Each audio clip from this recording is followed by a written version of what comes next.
नमस्कार दोस्तों, कैसे हो आप सभी। और मैं निशातपुर आपका एक बार फिर से स्वागत करता हूँ हमारे YouTube चैनल पे, या आप अगर Facebook पे हमें फॉलो करें तो Facebook पर भी मैं आपको आप सभी का स्वागत करता हूँ। दोस्तों, आज हम बात कर लेते हैं सेक्टर 1-4 पार्ट 2 और सेक्टर 3-5 की। सभी सेक्टर्स एक वीडियो के अंदर कवर करना इजी नहीं है, पॉसिबल नहीं है, तो हम एक एक करके सेक्टर को कवर करेंगे। सेक्टर 5 मेरा सबसे पसंदीदा सेक्टर रहा, और सेक्टर 5 ने जो पिछले 2 साल का समय के अंदर कमाए, लेकिन कहाँ पर सावधानियां बरतनी चाहिए थी, और जो मैं आपको 1-1.5 साल 2 साल पहले जो वीडियो में बताता था, उन बातों पे और आज के जो हालात हैं उनमें क्या हमने इसकी उसमें क्या फर्क रहा। जैसा कि मैं बोलता था कि ये जो सेक्टर्स हैं ये बहुत बेहतरीन परफॉर्म करेंगे कुछ समय के बाद, जब ये ब्रिज का काम पूरा हो जाएगा। और जो यहाँ से जिंदल चौक से देखिएगा, यहाँ जो है जिंदल चौक से और सेक्टर 3 के ऊपर से होते हुए ब्रिज यहाँ पर उतर रहा है इस समय में यहाँ। और ये एक कनाल के प्लॉट्स हैं, ये एक कनाल के प्लॉट्स आगे ब्लू कलर वाले, यानी कि 550 गज के। और ये जो आप लोकेशन देख रहे हो, ये जो आप लोकेशन देख रहे हैं ग्रीन वाले, ये सारे के सारे 14 मरले के प्लॉट्स हैं यहाँ पर। तो यहाँ 14 मरले के यानी कि 350 और लगभग कुछ एक प्लॉट 400 गज के करीब है। और ये जो क्रीम कलर की आप लाइंस देख रहे हो, बिस्किट कलर की, ये हैं 10 मरले के लगभग 250 गज के प्लॉट। और ये व्हाइट कलर के जो पैचेस आप देख रहे हो, ये पार्क आ गया सेक्टर 5 का। ये सीधा रोड चला जाता है, एयरपोर्ट को कनेक्ट करता है। ये सारे 4 मरले के यानी कि 100 गज के, लगभग 107-8 गज के यहाँ पर। और ये पिंक कलर का जो आप देख रहे हो 2 लाइन और 1 लाइन यहाँ पर, ये 160 गज की है। 2 साल के पहले जब मैं बोलता था कि ये सेक्टर्स बहुत अच्छा परफॉर्म करेंगे और यहाँ पर सेक्टर 5-4 पार्ट 2 या सेक्टर 4 में इन्वेस्टमेंट आप करें और उसका एक अच्छा रिजल्ट मिलेगा, उस समय जब शुरुआत हुई थी तब मैंने यहाँ पर लगभग 22,000 रुपये गज के रेट हुआ करते थे।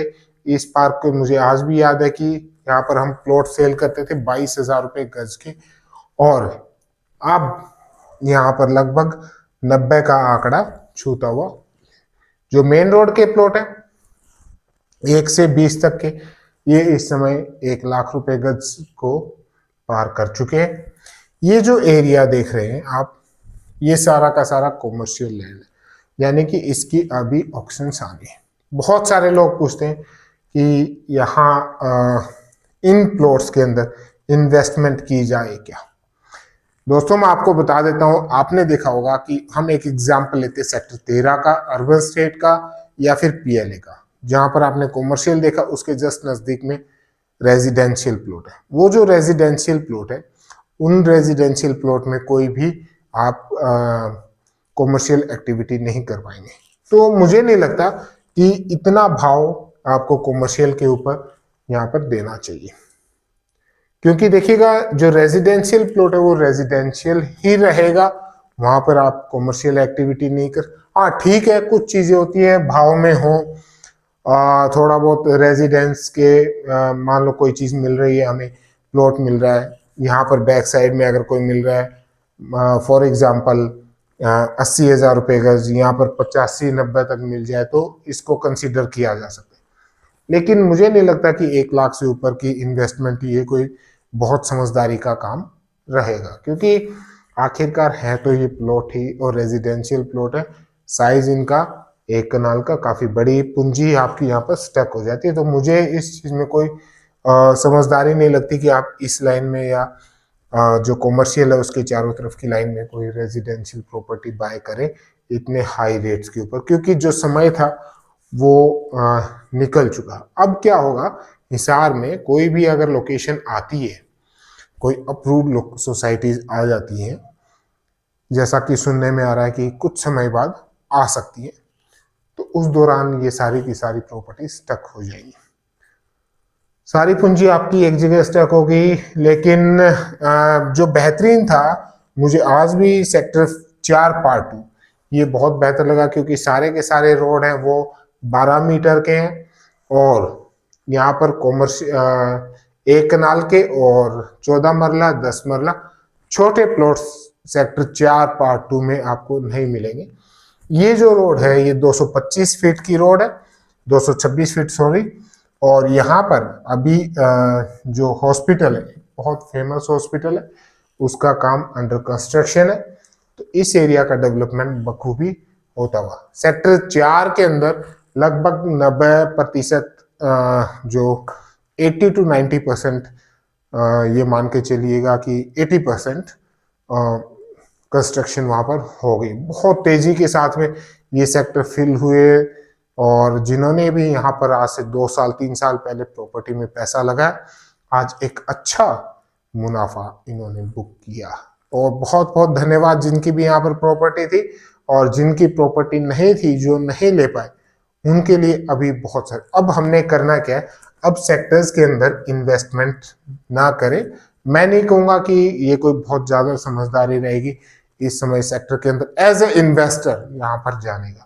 तो आप क्या कर सकते हैं, जो हिसार के आउटर के एरियाज हैं, जैसे कि तोसाम रोड हो गया, रायपुर रोड हो गया, इन रोड्स के ऊपर आप इन्वेस्ट करें, यहाँ पर एग्रीकल्चर लैंड बाय करें, क्योंकि कभी भी नगर निगम का दायरा बढ़ सकता है, और 6 महीने 1 साल 2 साल के अंदर अगर नगर निगम में आपकी ज़मीन आ जाती है तो आपको एक अच्छा मुनाफा, एक अच्छी ग्रोथ, एक अच्छा जंप आपकी प्रॉपर्टी में यहाँ पर देखने को मिल सकता है।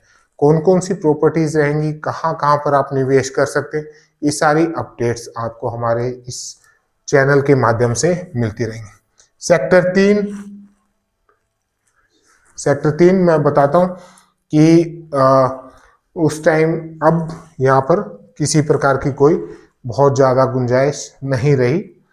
तो सेक्टर 3 के अंदर इस समय मुझे नहीं लगता कि कोई रेजिडेंस के हिसाब से ओके एवरेज है ये सेक्टर, ना बहुत अच्छा, और चलिए हुडा सेक्टर है लेकिन ठीक ही है, मतलब ऑन एन एवरेज सेक्टर इसको हम कह सकते हैं, क्योंकि पूरा पुल के नीचे है और इसके बैक साइड में कुछ एक कॉलोनीज का एरिया लगता है। हाँ देखिएगा, एक चीज मैं आपको बताता हूँ कि कुछ एक लोग पूछते हैं कि हुडा के अंदर या HSVP के अंदर अगर हम इन्वेस्ट करते हैं या हम प्रॉपर्टी बाय करते हैं, ऑक्शन के ऊपर भी बड़ी सावधानी से प्रॉपर्टी बाय करनी चाहिए।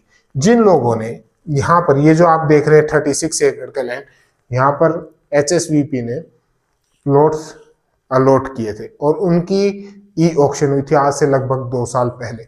तब मैं बताता था कि गलती से भी इन प्लॉट्स में ऑक्शन में पार्टिसिपेट नहीं करना आपने, लेकिन यहाँ पर जिसने भी पार्टिसिपेट किया उनका पैसा स्टक हो गया, ब्लॉक हो गया, क्योंकि यहाँ कोई भी डेवलपमेंट नहीं हुआ, ना सड़कें बनी है, ना सीवरेज वगैरह कुछ भी यहाँ पर डेवलपमेंट हुआ नहीं है। तो जो आपने पूंजी लगाई थी, जो आपने यहाँ पर ई ऑक्शन के माध्यम से लिया था, सेम कंडीशन यहाँ पर थोड़ा बहुत हुआ है इस एरिया में सेक्टर 1 के अंदर, लेकिन सेक्टर 5 का ये जो एरिया था इसमें कोई डेवलपमेंट नहीं हुआ। तो यहाँ पर जिन्होंने भी पूंजी लगाई, जिन्होंने भी ऑक्शन में पार्टिसिपेट किया, उनकी पूंजी स्टक हुई। इसीलिए पूरा समीकरण, पूरा स्टडी करके आपको पता होना चाहिए कि आप किस प्लॉट पर कहाँ तक अपनी ऑक्शन लगाएंगे। सेम कहानी सेक्टर 24 वालों के साथ हुई थी। सेक्टर 24 में उस समय 85,000 रुपये गज, कुछ एक लोगों ने 90,000 रुपये गज भी प्लॉट बाय करे थे आज से 2-2.5 साल पहले। फिर एकदम से डाउन मार्केट स्टेबल हुई, अब थोड़ा बहुत वहां पर इन्हीं ये रेट वापस से रिकवर हुए। तो हमेशा ध्यान रखें, आप मेरे साथ में आप अपने आप को अपडेट कर सकते हैं। अगर आपने मुझे फेसबुक के ऊपर फॉलो नहीं किया तो आप फेसबुक के ऊपर फॉलो कीजिए, यूट्यूब के ऊपर देखिए, इंस्टाग्राम के ऊपर भी हमें कर सकते हो। वो सारे लिंक्स मैं नीचे डिस्क्रिप्शन में दे दूंगा। तो ये था इसका अपडेट, और इसको आगे जो भी अपडेट्स आएंगी वो आप तक पहुंचते रहेंगे। मिलते हैं नेक्स्ट वीडियो में। आपके कोई भी सवाल हो तो आप कमेंट के अंदर बताइएगा, आपके कमेंट्स के अनुरूप ही हम यहाँ पर आगे के जो वीडियोस है वो बनाते रहेंगे। और मिलते हैं एक नेक्स्ट वीडियो में, तब तक के लिए नमस्कार, धन्यवाद।